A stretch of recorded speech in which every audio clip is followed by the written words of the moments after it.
Hello friends, welcome to our YouTube channel. In this video I'm gonna show you how you can use one-handed mode in your Motorola smartphone in settings. Before watching this video, if you have not subscribed to our YouTube channel, then subscribe it and like our video. So let's start friends. First you have to go to settings option, and then here you have to go to gestures. Here it is. Here it is a one-handed mode. Just turn it on.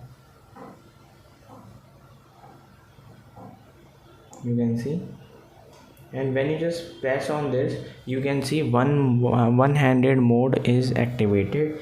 You can see this shortcuts like this. When you just click on it, it automatically shifts to one-handed, and when you just click on anywhere on the screen, it's automatically back to normal. You can use this like you can see. I hope you like this video. If you like this video, then subscribe to our YouTube channel for more helpful tips and tricks videos. Thanks for watching.